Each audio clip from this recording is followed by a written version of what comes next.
قال اللہ تبارک و تعالی فی القرآن المجید والفرقان الحمید فاعوذ باللہ من الشیطان الرجیم بسم اللہ الرحمن الرحیم ورفعنا لک ذکرک صدق اللہ العظیم۔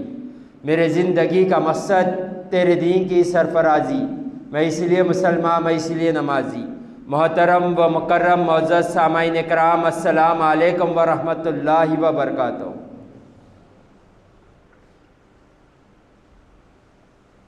ابھی میں نے جو آیت مبارکہ کی تلاوت کی، اس میں اللہ تعالیٰ ارشاد فرماتا ہے، اور ہم نے اے محبوب آپ کے خاطر آپ کے ذکر کو بلند فرما دیا۔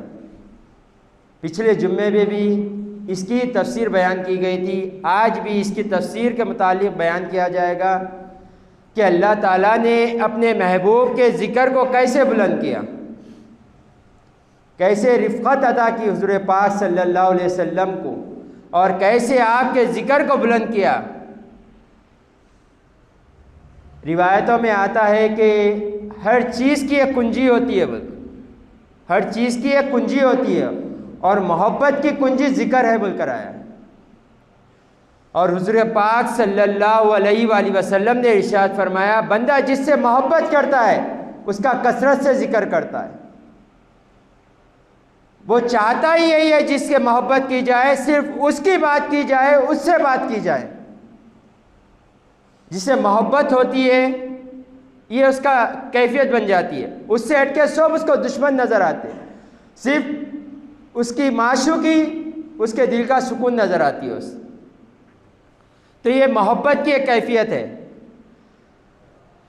بغیر ذکر کے محبت نہیں ہو سکتی، اور بغیر محبت کے ایمان نہیں ہو سکتا، اور بغیر ایمان کے جنت داخل نہیں ہو سکتی۔ یہ ایک سیڑھیاں ہے، یہ انسان اگر چڑھتے جائے تو وہ جنت میں پہنچ جائے گا، اللہ کا قرب پا لے گا۔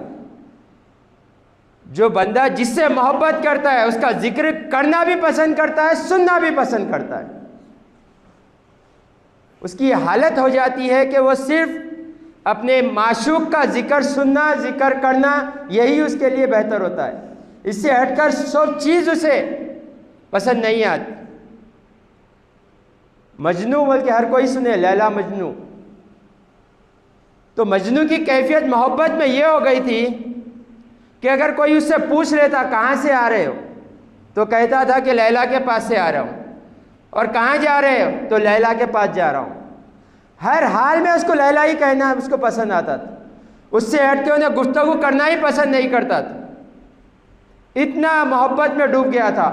اولیاء اللہ اپنے کتابوں میں لکھتے ہیں کہ اگر تم محبت کرنا سیکھنا چاہتے ہو تو مجنو کو دیکھ لو بول۔ اس قدر ٹوٹ کر پاکیزہ محبت کرتا تھا مجنو، کرتا تھا خاتون سے مگر پاکیزہ محبت، جسمانی محبت نہیں تھی، پاکیزہ محبت۔ اس قدر اس کا غلبہ ہو گیا تھا محبت۔ ایک مرتبہ ایک کتا آ رہا تو مجنو اس کے پیر پکڑ کر پیر چومنے لگا، تو پوچھے کہ یہ لیلا نہیں ہوتی، یہ کتا ہے بول۔ تو اس نے کہا کہ ہاں میں جانتا ہوں کہ یہ لیلا نہیں ہوتی، یہ کتا ہے، مگر یہ کتا لیلا کی گلی سے ہو کر آ رہا ہے، اس لیے میں اس کے قدم چوم رہا ہوں بول۔ جس سے محبت ہو جاتی ہے بندہ بس اس کے نظر میں، اس کے ذہن میں بس یہی رہتا ہے کہ میں اپنے معشوق کو کیسے راضی کروں۔ عاشق کی یہی کیفیت ہوتی ہے۔ اور یہ مجنو جو ہے یہ تابعین ہے، اور یہ مجنو غالباً لقب جو ملا ہے مجنو کو یہ خواجہ حسن بصری رحمۃ اللہ علیہ نے دیا۔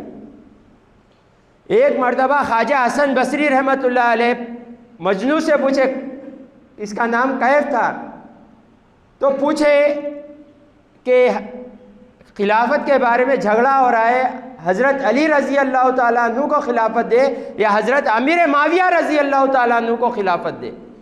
تو لیلا کہنے لگا نہ امیر معاویہ کو خلافت دی جائے، نہ حضرت علی رضی اللہ تعالیٰ عنہ کو خلافت دی جائے، خلافت دینا ہے تو لیلا کو خلافت دیو۔ تو جب یہ لقب ملا کہ تم پاگل ہو، تو مجنو جو کہتے ہو پاگل کو کہتے۔ تو اس قدر اس کا یہ چرچا ہو گیا تھا، محبت میں یہ عالم ہو گیا تھا کہ ہر حال میں اس کو بس لیلا نظر آتی۔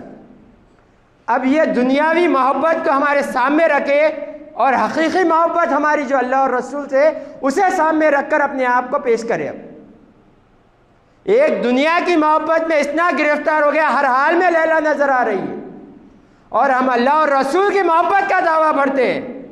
کیا ہم اللہ اور رسول کے فرمان ہوئے یا نہیں ہوئے؟ اللہ اور رسول کے فرما بردار ہوئے یا نہیں ہوئے؟ ہم غور کریں۔ تو اللہ اور رسول کی محبت ہمیں جب سمجھنا ہے تو یہ سمجھ لینا ہے کہ ہر چیز سے زیادہ ہمیں اللہ اور رسول کی محبت ہونی چاہیے، جب جا کر ہمارا محبت کا دعویٰ پکا ہو سکتا ہے۔ ہمیں یہ فکر ہونا چاہیے کہ میں جب محبت کا دعویٰ بھر رہا ہوں تو اس میں سچا ہوں یا جھوٹا ہوں، کہیں یہ میری محبت میرے لیے باعث عذاب نہ بن جائے، کہیں یہ میری محبت میرے لیے باعث ثواب بن جائے۔ تو یہ کیسے بنے گی؟ جب ہم ثابت قدم رہیں گے، محبت کو حقیقت کے ساتھ پیش کریں گے، تو محبت ہمارے لیے کامیاب ہوگی۔ اللہ قرآن میں فرماتا ہے الا بذکر اللہ تطمئن القلوب۔ تو عام خاص جو ترجمہ کرتے ہیں اس کا کہ دلوں کے سکون میں، دل کا سکون اللہ ہی کے ذکر میں ہے بول کر اس کا ترجمہ کرتے ہیں۔ اللہ ہی کے ذکر میں دلوں کا سکون ہے بول کر اس کا ترجمہ کرتے ہیں، مگر حضرت مجاہد جو سید التصویر ہے، انہوں جتنے بھی مفسرین ہیں سب کے سردار ہیں، حضرت امام عباس رضی اللہ تعالیٰ عنہ کے شاگرد ہے، یہ سب تفسیر کرنے والوں کے سردار ہیں۔ آپ اس کی تصویر میں اس کا ترجمہ لکھتے ہیں کہ دلوں کا سکون حضور پاک صلی اللہ علیہ وسلم کے ذکر میں اور صحابہ کے ذکر میں ہے بول کر۔ تو اس کا بزرگان دین اس کا ایک انسان کو سمجھنے کے لیے واضح کرتے ہیں کہ یہ اس لیے ہے کہ جب تک ان سے محبت نہیں ہوگی اللہ سے محبت نہیں ہوگی۔ جب اللہ کی محبت ہی دل میں نہیں بسے گی تو کہاں سے انسان کے دل کو سکون ملے گا؟ آج دیکھ لے 90% اگر لوگ نماز پڑھتے ہیں تو 70 لوگ پریشان ہیں ڈپریشن سے۔ نمازیوں کی بات کر رہے ہیں، جو بے نمازی ہے ان کے لیے نہیں۔ کیوں؟ کیونکہ ہمارا نماز میں دل ہی نہیں لگتا، بس سجدے ہوتے ہیں ہمارے نماز۔ اکثریت جسے اللہ نے توفیق دے دیا، جسے کیفیت دے دیا سجدے کی، وہ چاہتا ہے کہ ساری زندگی جب موت آئے تو سجدے میں آئے، یہ کیفیت ہو جاتی۔ تو دلوں کا جو سکون ہے وہ حضور پاک صلی اللہ علیہ وسلم کے ذکر میں ہے، اور انسان کی خبر کا اطمینان، حشر کا اطمینان، جنت کا بھی اطمینان حضور پاک صلی اللہ علیہ وسلم کے یاد میں اور آپ کے ذکر میں ہے۔ انشاءاللہ مختصر سا بیان کر لیتے آگے بڑھیں گے انشاءاللہ۔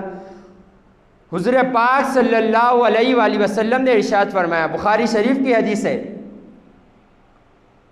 کہ کل تمہیں جب خبر میں چھوڑ دیا جائے گا لکھ جا کر، تو تم سے ایک سوال کریں گے۔ بخاری شریف میں ایک سوال کا ذکر ہے، 3 سوال ہوں گے، رب کے بارے میں، دین کے بارے میں، اور حضور پاک صلی اللہ علیہ وآلہ وسلم کے بارے میں، کہ فرشتے حضور پاک صلی اللہ علیہ وآلہ وسلم کو بتا کر کہیں گے بتاؤ دنیا میں ان شخص کے بارے میں کیا کہا کرتے تھے تم؟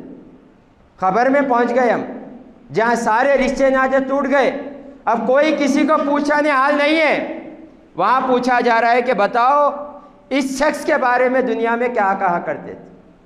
اب جو حضور پاک صلی اللہ علیہ وسلم کا شہدا ہوگا، حضور پاک صلی اللہ علیہ وسلم کی محبت میں جیا مرا ہوگا، وہ یہی کہے گا کہ یہ میرے آقا ہے، انہی کے لیے ساری زندگی میں نے گزاری، انہی کے لیے میں نے اپنے راتوں کو چھوڑا، اپنے دن کے آرام کو چھوڑا، بس ان کی رضا کے لیے، ان کی خوش رکھنے کے لیے، ان کی خوش نودی اور اللہ کو رضا کرنے کے لیے میں نے زندگی گزاری، میں ان کو کیسے بھول سکتا ہوں؟ تو حدیث شریف میں آتا ہے کہ فرشتے ہاتھ پکڑیں گے وہ شخص کا اور لکھ جا کر جہنم بتائیں گے، اور بتا کر کہیں گے تمہارا ٹھکانہ جہنم تھا، تمہارا ٹھکانہ جہنم تھا، بس حضور پاک صلی اللہ علیہ وسلم کی شناخت کرنے کی وجہ سے تمہارا ٹھکانہ جہنم سے بدل کر جنت کر دیا گیا ہے۔ خالی حضور پاک صلی اللہ علیہ وسلم کی شناخت کی وجہ سے ہمیں خبر میں راحت ملے گی۔ تو سوچے آپ کے اوپر جتنا درود و سلام پڑھیں گے اتنا آسانی ہوگی پہچاننے کے لیے خبر میں، جس قدر آپ کے فرما بردار ہوں گے اس قدر آسانی ہوگی ہمیں پہچاننے کے لیے۔ ہم غور کرتے جائیں، حضور پاک صلی اللہ علیہ وآلہ وسلم نے ارشاد فرمایا اللہ ایک ایسی جماعت کو لائے گا جو حافظ قرآن ہوگی، عام لوگوں کی بات نہیں چل رہی، حافظ قرآن ہوگی، اور اللہ تعالیٰ حکم دے گا انہیں لکھ جا کر جہنم میں ڈال دو۔ کیوں؟ کیونکہ انہوں نے زندگی قرآن کے مطابق نہیں گزاری، انہوں نے قرآن کو رٹ لیا تھا، اپنی زندگی قرآن کے مطابق نہیں گزاری، اس لیے انہیں پکڑو، جہنم میں لے جا کر ڈال دو، اور جب انہیں جہنم میں ڈالا جائے گا تو ان سے ذکر محمد بھلا دیا جائے گا، ان کے ذہن و گمان سے، دل سے، زبان سے ان کے ذکر محمد بھلا دیا جائے گا صلی اللہ علیہ وآلہ وسلم، جہنم میں ڈال دیا جائے گا۔ جب اللہ چاہے گا انہیں نکالنا تو جبریل علیہ السلام کو بلائے گا اور کہے گا جاؤ وہ جو حافظ قرآن کی جو جماعت ہے انہیں حضور پاک صلی اللہ علیہ وسلم کا ذکر یاد دلاؤ، جا کے کہو حضور پاک صلی اللہ علیہ وسلم کو یاد کرے، تو جبریل علیہ السلام جا کر کہیں گے کہ تم حضور پاک صلی اللہ علیہ وسلم کا نام لو، تو وہ جب نام لیں گے تو نام کی برکت یہ ہوگی کہ جہنم کی آنکھ بجھ جائے گی اور انہیں جہنم سے نکال دیا جائے گا۔ تو جب پوچھا جائے گا تم نے حضور پاک صلی اللہ علیہ وسلم کا نام کیوں نہیں لیا، تو وہ کہیں گے ہمارے ذہن و گمان میں نہیں تھا۔ اس سے پتہ یہ چلتا ہے جو حضور پاک صلی اللہ علیہ وسلم کا نام لیتا ہے وہ جہنم میں نہیں جائے گا، اور جو نام نہیں لے گا وہ جہنم میں جائے گا۔ تو ہمیں چاہیے کہ کثرت سے حضور پاک صلی اللہ علیہ وسلم پر درود و سلام پڑھے، کہ دیکھیں کس کی نجات ہو رہی ہے، کیسے نجات ہو رہی ہے۔ ہم یہ سمجھ لے رہے ہیں کہ نماز پڑھے، روزہ رکھے، تقویٰ اختیار کرے، عالم دین بن جائے تو ہماری نجات ہو سکتی ہے، نہیں، ہرگز نہیں۔ نجات کا دار و مدار حضور پاک صلی اللہ علیہ وسلم کی ذات مبارک ہے۔ ہر جگہ پر جہاں کوئی کام نہیں آتا وہ آپ کی ذات کام آتی، یہ ذہنوں میں پہلے بٹھا لے۔ یہ حافظ قرآن کی بات ہی ہو رہی تھی جنہیں جہنم میں ڈالا گیا، مگر جب حضور پاک صلی اللہ علیہ وسلم کا ذکر کیا تو کیا بلندی مقام حاصل بات، سوچے، جہنم سے نکال کر جنت میں ڈالا گیا۔ حضور پاک صلی اللہ علیہ وآلہ وسلم نے ارشاد فرمایا اللہ کے بارگاہ میں دو بندوں کو حاضر کیا جائے گا، دو شخص کو حاضر کیا جائے گا اللہ کی بارگاہ میں، تو اللہ تعالیٰ حکم دے گا اے فرشتوں انہیں پکڑو، لے کر جاؤ اور جنت میں ڈال دو۔ جیسے ہی یہ سنیں گے دو شخص کے مجھے جنت میں ڈال دو تو ان کی حیرانی کا عالم نہیں ہوگا، یہ پریشان ہو جائیں گے جیسے کہ کچھ نیا عجیب ہو گیا ان کے ساتھ، تو رب کی بارگاہ میں التجا کریں گے اے مالک ہمیں جنت میں ڈالنے کا تو حکم دیا گیا ہے، مگر کس سبب سے ڈالا جا رہا ہے، کیوں ڈالا جا رہا ہے؟ ہمارے اعمال تو ایسے نہیں تھے کہ جنت میں چلے جائیں، ساری زندگی نافرمانی میں گزار دی، پھر کس وجہ سے ہمیں جنت میں ڈالا جا رہا ہے؟ تو اللہ تعالیٰ کہے گا ان بندوں سے تمہارے اعمال تو اس قدر نہیں تھے کہ تم جنت کو پا لو گے، مگر میں نے قسم کھائی ہے جن کا نام احمد اور محمد ہوگا میں اسے جہنم میں نہیں ڈالوں گا، بلکہ اس لیے تمہیں جنت میں ڈالا جا رہا ہے۔ تو نام پاک کی برکت یہ ہے جن اولاد کا نام احمد یا محمد رکھ دے وہ قیامت کے دن جنت میں داخل ہوں گے۔ تو ہمیں چاہیے کہ ہم اپنی اولادوں کا نام احمد یا محمد رکھیں ضرور، ان کی آخرت کا سوچیں، دنیا کیسے بھی گزر جائے گی، زندگی ہے یہ وقت کسی کے لیے نہیں رکتا، جیسے چاہے گزر جائے گی، مگر آخرت یہ اللہ کے فضل پہ طے کرتی ہے، اور اللہ کا فضل اسی پر ہوگا جو حضور پاک صلی اللہ علیہ وسلم کا شہدا ہوگا۔ تو ہمیں چاہیے اپنی اولاد کا نام احمد یا محمد ضرور رکھے تاکہ ان کی قیامت کے دن نجات ہو جائے۔ جب اللہ تعالیٰ نے آدم علیہ السلام کو جنت میں بھیجا، آپ سے خطا سرزد ہو گئی،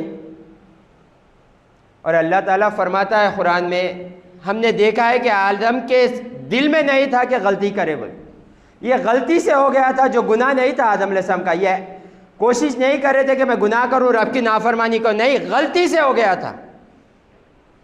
تو جو آپ سے یہ غلطی ہو گئی تھی اس سے جب آپ کو جنت سے نکال کر دنیا میں بھیجا گیا تو دنیا میں آپ کے اوپر ایک کیفیت طاری ہو گئی تھی، ایک ڈپریشن سا ماحول ہو گیا تھا آپ کے اوپر، ایک طبیعت میں چڑچڑا پن مزہ آپ کے آ گیا تھا، آپ کی طبیعت میں ایک بے چینی سی کیفیت ہو گئی تھی آپ کی۔ تو یہ بے چینی جیسا بڑھنے جا رہی تھی آپ کی، بڑھتے جا رہی تھی، آپ کو سکون حاصل نہیں ہو رہا تھا۔ تو اللہ تعالیٰ نے اس بے چینی کو دیکھ کر جبریل علیہ السلام کو بلایا اور کہا جا کر آدم علیہ السلام کے کان میں اذان دیو بول۔ جب جبریل علیہ السلام گئے آدم علیہ السلام کے کان میں اذان دیے تو آپ کے دل کو سکون حاصل ہوا، آپ کے ڈپریشن کی جو کیفیت تھی وہ ختم ہو گئی۔ کیوں نہ ہو ڈپریشن کی کیفیت؟ اللہ کے قرب سے ہٹا دیا گیا ہے۔ جنت جو اللہ کا قرب ہے، اللہ کی رضامندی جہاں تھی وہاں سے ہٹا دیا گیا، تو ایک بندہ ٹینشن میں آ جاتا ہے، اے ہم سے کوئی نعمت چھین جائے تو ہم پریشان ہو جاتے ہیں، اور سب بڑی نعمتوں میں سب سے بڑی نعمت جنت ہے، وہاں سے ہٹا دیا جا رہا ہے۔ تو اب جب آئے تو یہ پریشانی لاحق ہو گئی کہ میرا اب کیا ہوگا، ایک ڈپریشن میں چلے گئے، اس قدر ڈپریشن میں چلے گئے کہ جبریل علیہ السلام کو بھیجنا پڑا۔ جب آپ آ کر اذان دیے تو آپ کے دل کو سکون پڑا۔ ایک مرتبہ مولا کائنات حضرت علی رضی اللہ تعالیٰ عنہ ایک غم زدہ کیفیت میں بیٹھے ہوئے تھے۔ حضور پاک صلی اللہ علیہ وآلہ وسلم نے دیکھا، اے علی کیا ہوا؟ چہرہ تھوڑا نڈھال پڑا ہوا نظر آ رہا ہے، کیوں پریشان ہو؟ تو آپ نے کہا جاؤ کسی سے کہو کہ آپ کے کان میں اذان دے، آپ کو سکون حاصل ہوگا۔ آپ فرماتے ہیں کہ میں نے گیا اور کان میں کسی سے اذان دینے لگائی تو میرا ڈپریشن چلے گیا۔ اور یہ حدیث کو جتنے راویوں نے روایت کی تمام نے یہ ترجمہ آزما کر دیکھ لیا، یہ ترغیب جو حضور پاک صلی اللہ علیہ وسلم نے بتایا۔ ہر کسی نے یہی کہا، کان میں اذان دینے سے ڈپریشن ختم ہو جاتا ہے، پریشانی لائق جو ہے وہ ختم ہو جاتی ہے۔ تو یہ جو پریشانی ختم ہو رہی ہے اس کی وجہ کیا ہے؟ وجہ یہ ہے کہ حضور پاک صلی اللہ علیہ وسلم کی نام کی برکت سے ختم ہو جا رہی ہے۔ صرف حضور پاک صلی اللہ علیہ وآلہ وسلم کا نام جیسے ہی سنے ڈپریشن ختم ہو جاتا ہے انسان۔ اب کہنے والے کہے، اعتراض کرے کہ اذان میں اللہ تعالیٰ کا بھی نام ہے، اللہ تعالیٰ کا بھی ذکر ہے، کیا صرف حضور پاک صلی اللہ علیہ وسلم کا ذکر ہے؟ اللہ کا بھی ذکر ہے، اور اللہ کا ذکر سب سے بڑا ذکر۔ تو اللہ کے ذکر کو آپ وہ کر کے دیکھ رہے ہیں۔ تو یہ میں نہیں کہہ رہا ہوں، ہمارے امام انور اللہ شاہ فاروقی اپنے کتاب میں بانی جامعہ نظامیہ کتاب میں، اپنے احمدیہ کتاب میں آپ یہ بحث کرتے ہیں کہ اگر کوئی یہ کہہ رہا ہے کہ اللہ کے ذکر سے سکون حاصل ہوا، حضور پاک صلی اللہ علیہ وسلم کے ذکر سے سکون نہیں حاصل ہوا، تو یہ کہہ رہا ہے تو اس پر آپ نے گفتگو کی کہ اذان میں 3 حصے ہوتے ہیں۔ پہلا حصہ نماز کے لیے دعوت دینا، دوسرا حصہ اللہ کا ذکر، تیسرا حصہ حضور پاک صلی اللہ علیہ وسلم کا ذکر۔ آپ فرماتے ہیں پہلا تو یہ نہیں ہے کہ نماز کی دعوت دی جا رہی تھی۔ آدم علیہ السلام جب دنیا میں تھے کوئی اور دنیا میں نہیں تھا، تو اس کے پیش نظر تو یہ نہیں ہے کہ نماز کے لیے بلا رہا جا رہا تھا۔ اب ہے 2 باتیں، ایک اللہ کا ذکر، ایک حضور پاک صلی اللہ علیہ وسلم کا ذکر۔ تو آپ فرماتے ہیں کہ یہ ممکن ہے، یہ ہو سکتا ہے کہ آدم علیہ السلام کو جب جنت سے نکالا گیا کیا انہوں نے رب کا ذکر نہیں کیا؟ حدیث شریف میں آتا ہے کئی سال آپ نے رب کی بارگاہ میں توبہ کی، کئی بار التجا کی، اے اللہ مجھے معاف فرما دے، کئی بار۔ تو رب کا ذکر تو ہو رہا تھا۔ کچھ کسی کے درجات بلند کرنے کے لیے کسی کو فوقیت دی جاتی ہے، جیسا اللہ قرآن میں فرماتا ہے ہم نے جن و انسان کو صرف اس کی عبادت کے لیے پیدا کیا، ہم نے دنیا بنائی اس واسطے کہ بندے ہماری عبادت کی جائیں۔ اور حدیث شریف میں آتا ہے کہ اے محبوب اگر آپ نہ ہوتے تو ہم یہ کائنات نہ بناتے۔ تو ہر ایک مصلحت رہتی ہے، ہر کسی کے پیچھے ایک راز چھپے ہوا ہوتا ہے۔ تو یہاں اللہ تعالیٰ اپنے ذکر سے اس لیے سکون نہیں دے رہا تھا آدم علیہ السلام کو تاکہ اپنے محبوب کا ذکر بتا سکے، انہیں ان کی یاد دلا سکے جو انہوں نے یاد کیا تھا، جو انہوں نے آ کر بھول گیا۔ جیسے ہی جبریل علیہ السلام آپ کی کان میں اذان دیے، تمام منظر آپ کے سامنے آ گیا، جو آپ کے جس میں مبارک میں روح پھونکی گئی تھی، وہ منظر آپ کے سامنے آ گیا۔ جیسے ہی حضور پاک صلی اللہ علیہ وسلم کا نام آپ کے سامنے لیا گیا، جیسے ہی آپ کا نام لیا آپ نے ہاتھ اٹھا کر رب کی بارگاہ میں التجا کی، اے مالک حضور پاک محمد مصطفیٰ صلی اللہ علیہ وآلہ وسلم کے واسطے وسیلے سے میری خطا کو معاف فرما دے۔ تو اللہ تعالیٰ پوچھے تم محمد کو کیسے جانتے ہو صلی اللہ علیہ وسلم؟ تو آپ فرماتے ہیں اللہ جب آپ نے میرے اندر روح پھونکی تو میں نے سر اٹھا کر دیکھا تو عرش پر لا الہ الا اللہ محمد الرسول اللہ صلی اللہ علیہ وسلم لکھے ہوا تھا۔ میں سمجھ گیا جن کا نام اللہ تو اپنے نام کے ساتھ جوڑ لے ہو کتنا محبوب ہوگا تیرا۔ تو اللہ تعالیٰ فرماتے ہیں اے آدم تم نے صرف اپنی بخشش مانگی، اگر ساری دنیا کی تم بخشش مانگ لیتے ساری دنیا کو بخشا دیا جاتا۔ ہم نے آپ کو پیدا ہی اس لیے کیا کہ محمد صلی اللہ علیہ وسلم کو دنیا میں بھیجنا ہے۔ تو ہر جگہ دیکھیں حضور پاک صلی اللہ علیہ وسلم، دل کا سکون، قلبی سکون، ہمارے لیے خبر کا سکون، حشر کا سکون آپ کی ذات کرامی ہے۔ تو ہمیں اپنی زندگی ایسے گزارنی چاہیے جس میں اللہ اور رسول کی رضا ہو۔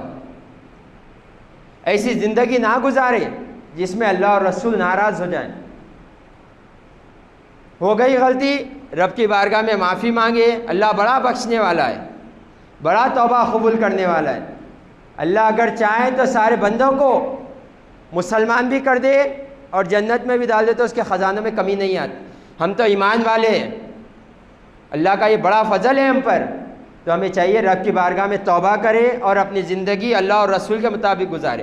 یہ ایسا کبھی نہ ہو زندگی میں کبھی ہم توبہ کر لیں اور جب پلٹ کر عبادت کرنا چاہے تو ہمارے ذہن میں یہ آتا ہے کہ اتنی ساری زندگی تم نے رب کی نافرمانی کی، اب عبادت کر کے کیا فائدہ۔ نہیں، جب یہ خیال آئے تو اسے کہے میں نے تو زندگی میں ساری زندگی گناہ کی، اگر میری عمر 1,00,000 سال بھی ہوتی، اگر میں ساری زندگی گناہ کرتے رہتا، 1,00,000 سال بھی گناہ کرتا، ایک لمحہ پہلے اللہ کی بارگاہ میں توبہ کرتا تو اللہ کی ذات سے یقین ہے وہ مجھے ایسا بخش دیتا کہ میرے نام اعمال سے سارے گناہ مٹا دیتا۔ تو اللہ کی ذات سے کبھی مایوس نہ ہو۔ بندے سے غلطی ہو گئی ہے، بندے کے حق میں ہوئی، اس سے معافی مانگ لے اور اپنے منزل کو نہ روکے، آگے بڑھتے رہے اللہ اور رسول کے، جتنا ہو سکا آج کل ثابت قدم جم جائیں گے۔ غلطی انسان سے ہی ہوتی ہے مگر اس پر جم جانا یہ انسان کا کام نہیں ہے، یہ شیطان کا کام ہے۔ تو ہمیں چاہیے کہ ہم اپنی زندگی کو دیکھیں اور اللہ اور رسول کے بتائے ہوئے طریقے پہ زندگی گزاریں۔ اور آج کا جو مسئلہ ہے وہ یہ مسئلہ ہے کہ ہمارے دین اور اسلام میں سب سے زیادہ ترجیح ادب کو دی جاتی ہے، اخلاق کو دی جاتی ہے، سب سے زیادہ ترجیح۔ بزرگان دین اپنے کتابوں میں لکھتے ہیں کہ ادب آٹے کے مانند ہو اور علم نمک کے مانند ہو تو بھی زندگی گزر جائے گی بندے۔ ادب اتنا ہونا چاہیے، علم تھوڑا ہوا مختصر پرواہ نہیں ہے، ادب بہت زیادہ ہونا چاہیے زندگی میں۔ اور آج یہ ادب ہم سے ختم ہوتے جا رہا ہے۔ اللہ تعالیٰ کا جب نام لے، اللہ جب کہے تو اس کے ساتھ تعالی لگائیں، یہ اللہ کے نام کا ادب ہے۔ جب حضور پاک صلی اللہ علیہ وآلہ وسلم کا نام لے، محمد مصطفیٰ صلی اللہ علیہ وآلہ وسلم کہیں، صرف یا محمد کہہ کر نہ چھوڑ دے۔ آج یہ ہو رہا ہے کہ حضور نے فرمایا، نبی کریم صلی اللہ علیہ وسلم نے فرمایا، نبی نے فرمایا، یہ کہہ رہے۔ یہ نام لینے کا ادب نہیں ہوتا ہے۔ جب بھی حضور پاک صلی اللہ علیہ وسلم کا نام لے تو ان کے ساتھ درود ضرور پڑھے، یہ آپ کے نام کا ادب ہے۔ اور جب انبیاء کا نام لے تو علیہ السلام لگائیں، یہ ادب ہے۔ اور جب صحابہ اکرام کا نام لے تو رضی اللہ تعالیٰ عنہ لگائیں، اور جب اولیاء اللہ کا نام لے تو رحمت اللہ علیہ لگائیں۔ اس کا ہوگا کیا فائدہ کہ ہم اگر کسی سے بڑوں سے بات کر رہے ہیں تو صاحب لگائے کے بغیر بات نہیں کرتے، تو ہم جو اللہ کے مقرب بندے ان کے نام کے ساتھ بے ادبی نہ کریں۔ کئی ایسے لوگ ہیں جو صرف بے ادبی کی وجہ سے جہنم میں ڈالے جائیں گے، تو اس میں ہمارا نام نہ شمار کر لیں۔ جب بھی اللہ کا نام لے تو تعالی لگائیں، حضور پاک صلی اللہ علیہ وسلم کا نام لے تو درود پڑھے، صحابہ کا نام لے تو رضی اللہ تعالیٰ عنہ لگائیں، اولیاء اللہ کا نام لے تو رحمت اللہ علیہ لگائیں۔ یہ دعائیں کلمات ہیں۔ صحابہ کا نام لے کے رضی اللہ تعالیٰ عنہ لگانا، اللہ ان سے راضی ہو جائے بول کر دعا کرے، اور جب اولیاء اللہ پر رحمت اللہ علیہ لگائے تو اللہ کی ان پر رحمت ہو بول کر لگائے۔ یہ ادب ہے۔ ہمیں چاہیے کہ زندگی ادب سے گزاریں، بے ادبی نہ ہو۔ کہیں یہ نہ ہو جائیں ہم حضور پاک صلی اللہ علیہ وسلم کا نام لیں اور آپ پر درود نہ پڑھیں تو حدیث جو ہے حضور پاک صلی اللہ علیہ وسلم نے جو ممبر پر پیر رکھ تو جبرائیل علیہ السلام نے کہا جس نے آپ کا نام سنا اور آپ پر درود نہیں پڑھا وہ ہلاک ہو جائیں۔ تو حضور پاک صلی اللہ علیہ وسلم نے آمین کہا۔ اللہ سے دعا کرتے ہیں اللہ ہم سب کو تیرے اور تیرے محبوب کے بتائے ہوئے طریقے پہ زندگی گزارنے کی توفیق عطا فرما، ہم سب کو نیک اور ایک ہونے کی توفیق عطا فرما، ہم سب کو 5 نماز با جماعت مسجد میں ادا کرنے کی توفیق عطا فرما۔ یا اللہ ہم نے بھول کر جان بوجھ کر نفس و شیطان کی شر میں آ کر جتنے گناہ کیے اللہ تیری بارگاہ میں ہاتھ اٹھا کر تجھ سے التجا کرتے ہیں، یا اللہ ہمارے گناہوں کو معاف عطا فرما، ہماری زندگی آنے والی جو زندگی اللہ اور رسول کے فرمان کے مطابق گزرے ایسی زندگی عطا فرما۔ یا اللہ ہم تیرے بندے ہیں مالک، تیری بارگاہ میں گناہ گار ہیں مالک، تیری بارگاہ میں ہاتھ اٹھا کر تجھ سے التجا کرتے ہمارے گناہوں کو معاف عطا فرما۔ یا اللہ جو دنیا سے گزر گئے مسلمان، یا اللہ سب کو جنت الفردوس میں اعلیٰ سے اعلیٰ مقام عطا فرما، اور جو دنیا میں یا اللہ سب کو صحت کے ساتھ عمر درازگی عطا فرما، اور ہم سب کو حج کی زیارت نصیب عطا فرما، کثرت سے عمرہ جانے کی توفیق عطا فرما۔ یا اللہ ہمیں ہر وقت تیرے نبی کریم صلی اللہ علیہ وآلہ وسلم پر درود و سلام پڑھنے کی توفیق عطا فرما۔ وآخر دعوانا الحمد للہ رب العالمین۔